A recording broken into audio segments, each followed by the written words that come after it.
আমন্ত্রণ জানাচ্ছি বাংলা সংবাদে। শুরুতে সংবাদ শিরোনাম, পরে বিস্তারিত। বাংলাদেশের সংখ্যালঘুদের উপর হামলার মিথ্যা তথ্য পৌঁছেছে যুক্তরাষ্ট্রে। জানাবো 10 দিনের রিমান্ডে আরসার প্রধান আতাউল্লাহ সহ 6 জন। এদিকে আমরা চাই না আওয়ামী লীগ নির্বাচনে আসুক, ডিপ্লোম্যাটকে বলছে নাহিদ ইসলাম।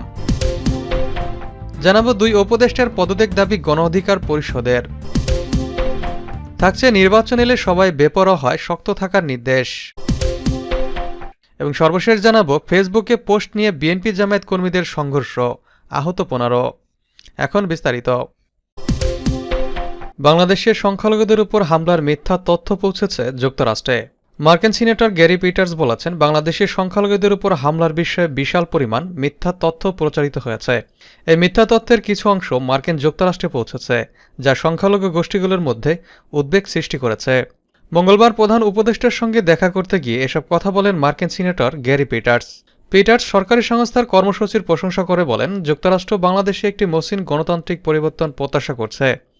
সিনেটর বলেন, তার মিশিগান কনস্টিটিউয়েন্সিতে অনেক বাংলাদেশি বংশোদ্ভূত মানুষ বাস করেন, যার মধ্যে ডেট্রয়েট শহর অন্তর্ভুক্ত। তাদের মধ্যে মানুষ গত কয়েক মাসে সংখ্যালঘুদের উপর হামলার ব্যাপারে উদ্বেগ প্রকাশ করেছেন। এ সময় ড. ইউনূস বলেছেন, সরকার প্রতিটি নাগরিকের মানবাধিকার রক্ষায় অঙ্গীকারবদ্ধ। তিনি বলেন, সংখ্যালঘুর উপর হামলাগুলো ধর্মীয় নয়, বরং রাজনৈতিক উদ্দেশ্য প্রণোদিত ছিল, তবে সরকার দোষীদের বিরুদ্ধে দ্রুত ব্যবস্থা নিয়েছে। অধ্যাপক ইউনূস তার সরকার প্রতিশ্রুতি পুনর্ব্যক্ত করে বলেন, তারা দেশের প্রতিটি নাগরিকের মানবাধিকার রক্ষা করবে, তাদের বর্ণ, ধর্ম, জাতি, লিঙ্গ বা পরিচয় যাই হোক না কেন। অধ্যাপক ইউনূস মার্কিন সিনেটরকে বাংলাদেশের বিভিন্ন শহর ও গ্রামে সফরের আমন্ত্রণ জানান এবং অন্যান্য মার্কিন রাজনৈতিক নেতাদের, সাংবাদিকদের এবং সমাজকর্মীদেরও বাংলাদেশ সফরের জন্য আমন্ত্রণ জানান, যাতে তারা ধর্মীয় ঐক্যর বাস্তব তথ্য জানতে পারেন। এদিকে 10 দিনের রিমান্ডে আরসার প্রধান আতাউল্লাহ সহ 6 জন। মিয়ানমারের সশস্ত্র সন্ত্রাসী গ্রুপ মিয়ানমারের আরাকান রোহিঙ্গা সেলভেনশন আর্মির প্রধান আতাউল্লাহ আবু জুনুনি এবং তার 5 জন সহযোগীকে গ্রেপ্তার করেছে র্যাপিড অ্যাকশন ব্যাটালিয়ন র্যাব। মঙ্গলবার তাদের নারায়ণগঞ্জ আদালতে নেওয়া হয়। এ সময় মামলার তদন্তকারী কর্মকর্তা তাদের রিমান্ড আবেদন করেন। পরে শুনানি শেষে সিনিয়র জুডিশিয়াল ম্যাজিস্ট্রেট আদালতের বিচারক 2 মামলায় তাদের 5 দিন করে মোট 10 দিনের রিমান্ড মঞ্জুর করেন। এর আগে গতকাল সোমবার রাতে সিদ্ধিরগঞ্জের ভূমিপল্লী আবাসিক এলাকার ভূমিপল্লী টাওয়ার থেকে তাদের গ্রেপ্তার করা হয়। এ সময় তাদের কাছে নগদ 21,39,100 টাকা, একটি ধারালো চাকু ও একটি স্টিলের ধারালো চেইন উদ্ধার করা হয়েছে। মঙ্গলবার সন্ত্রাসবিরোধী ও অবৈধ প্রবেশ আইনের সিদ্ধিরগঞ্জ থানার পরিদর্শক মোহাম্মদ শাহাদাত হোসেন বাদী হয়ে তাদের বিরুদ্ধে মামলা করেন। র্যাবের মুখপাত্র লেফটেন্যান্ট কর্নেল আশিকুর রহমান বিষয়টি নিশ্চিত করেছেন। গ্রেপ্তারকৃতরা হলেন মিয়ানমারের আতাউল্লাহ আবু আম্মার জুনুনি ওরফে আতাউল্লাহ, মোস্তাক আহমেদ, সলিমুল্লাহ, আসমাল হোসনা হাসান ও মনিরুজ্জামান। রোহিঙ্গা ক্যাম্পের মূর্তিমান আতঙ্কের নাম আরসা সন্ত্রাসী গোষ্ঠী। রোহিঙ্গা ক্যাম্পে আধিপত্য বিস্তারকে কেন্দ্র করে অধিকাংশ হত্যা, অপহরণ, ডাকাতি, চাঁদাবাজি ও মাদকসহ বিভিন্ন অপরাধমূলক কর্মকাণ্ডের সাথে জড়িত রয়েছে আরসার সন্ত্রাসী গোষ্ঠী। মিয়ানমার থেকে এর নেতৃত্ব দিত আরসা প্রধান আতাউল্লাহ, কিন্তু বাংলাদেশে আইনশৃঙ্খলা বাহিনীর নানা চেষ্টার পরেও তাকে আটক করতে সক্ষম হয়নি। আমরা চাই না আওয়ামী লীগ নির্বাচনে আসুক, ডিপ্লোম্যাটকে বলছে নাহিদ ইসলাম। নির্বাচনে আওয়ামী লীগের অংশগ্রহণ চান না বলে জানিয়েছেন জাতীয় নাগরিক পার্টির এনসিপির আহ্বায়ক নাহিদ ইসলাম। তিনি বলেন, আমরা চাই না আওয়ামী লীগ নির্বাচনে অংশগ্রহণ করুক। প্রথমত, দলের ভেতরে যারা অন্যদের জন্য দায়ী তাদেরকে বিচারের মুখোমুখি করতে হবে।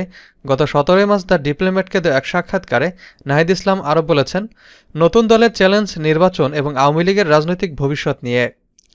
আন্দোলন থেকে সরকারে, তারপর আবারও রাজনীতিতে অভিজ্ঞতা জানতে চাই ডিপ্লোম্যাটকে নাহিদ ইসলাম বলেন, একটি সরকারকে বাইরে থেকে দেখা আর ভেতর থেকে দেখা সম্পূর্ণ আলাদা অভিজ্ঞতা। অন্তর্বর্তীকালীন সরকার যখন দায়িত্ব নেয় তখন বাংলাদেশের জন্য এটি অত্যন্ত সংকটপূর্ণ সময় ছিল।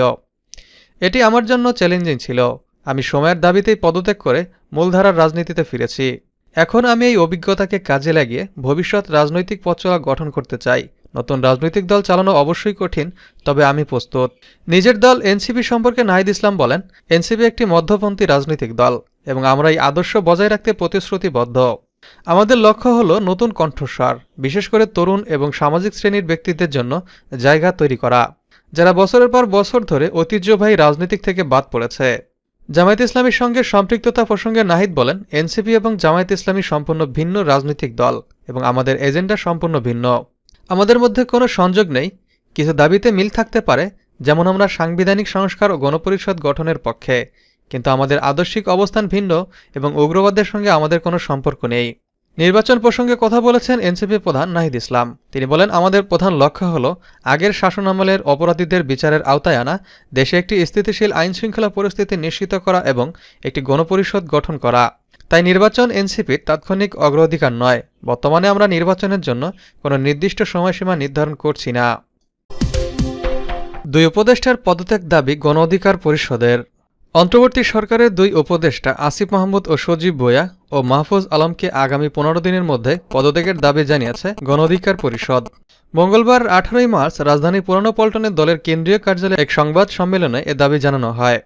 গণ অধিকার পরিষদের মুখপাত্র ফারুক হাসান বলেন, যেহেতু বৈষম্যবিরোধী ছাত্র আন্দোলন থেকে নতুন দল গঠিত হয়েছে, সেহেতু ছাত্ররা উপদেষ্টা পদে থাকতে পারেন না।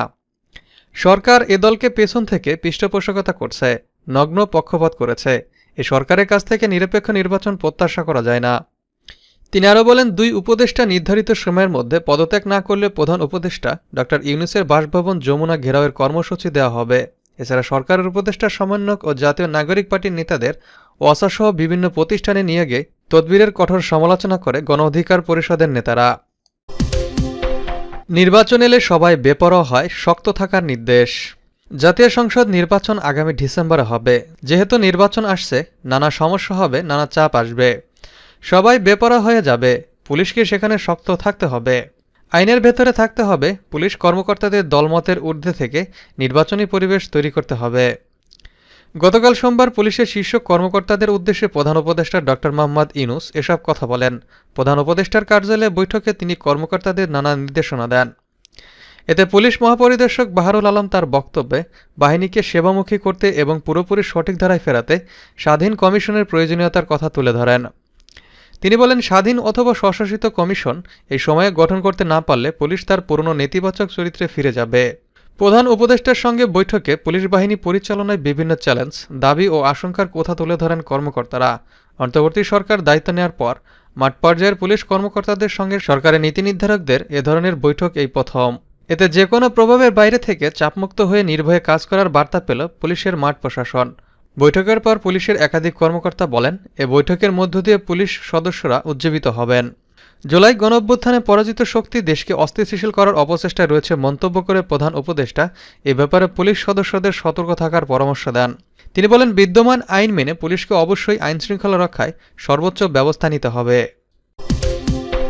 এদিকে ফেসবুকে পোস্ট নিয়ে বিএনপি জামায়াত কর্মীদের সংঘর্ষ, আহত 15। কুমিল্লা 14 গ্রামে ফেসবুকে পোস্ট দেয়াকে কেন্দ্র করে বিএনপি জামায়াত ইসলামীর নেতাকর্মীদের মধ্যে সংঘর্ষে উভয় পক্ষের 15 থেকে 20 জন আহত হয়েছে। সোমবার রাতে 14 গ্রাম উপজেলার আলকরা ইউনিয়নের লক্ষ্মীপুর গ্রামে এ ঘটনা ঘটে। এ সময় বিএনপি সমর্থকদের অন্তত 25টি বাড়ি ভাঙচুর করা হয়। খবর পেয়ে পুলিশ ও সেনাবাহিনীর সদস্যরা ঘটনাস্থলে গিয়ে পরিস্থিতি নিয়ন্ত্রণে আনে। স্থানীয় সূত্র জানায়, 14 গ্রাম উপজেলার আলকরা ইউনিয়নের লক্ষ্মীপুর গ্রামের জামায়াত সমর্থক মোহাম্মদ তারেক চৌধুরীর বিরুদ্ধে 2020 সালে একটি ধর্ষণ মামলা হয়।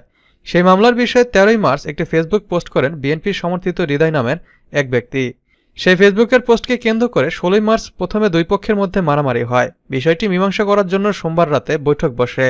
সেই বৈঠকে দুই পক্ষের প্রায় 300 থেকে 400 লোক জড়ো হয়। প্রত্যক্ষদর্শীরা বলেন, সেখানে মীমাংসার পরিবর্তে দুই পক্ষই মারামারিতে জড়িয়ে পড়ে। এতে জামায়াতের 8 জন আহত হয়। তাদের মধ্যে একজন কুমিল্লা সদর হাসপাতালে, 3 জনকে ফেনী হাসপাতালে এবং 4 জনকে স্থানীয় হাসপাতালে প্রাথমিক চিকিৎসা দেওয়া হয়। অপরদিকে বিএনপির 7 থেকে 8 জন কর্মী আহত হয়েছেন। সেনাবাহিনীর টহল দল গিয়ে আহতদের উদ্ধার করে। তাদের মধ্যে একজনকে 14 গ্রাম হাসপাতালে পাঠানো হয়। অপর আহতরা স্থানীয়ভাবে চিকিৎসা নিয়েছে। বিএনপি কর্মীদের অভিযোগ, জামায়াতের কর্মীরা তাদের কর্মীদের প্রায় 30 থেকে 35টি বাড়ি ভাঙচুর করেছে। 14 গ্রাম থানা পুলিশের ভারপ্রাপ্ত কর্মকর্তা ওসি হিলাল উদ্দিন আহমেদ জানান, সংঘর্ষের খবর পেয়ে পুলিশ ঘটনাস্থলে গেছে। এ ঘটনায় দুই পক্ষের লোকজন আহত হয়েছে বলে শুনেছি, তবে কোনো পক্ষই থানায় অভিযোগ করেনি।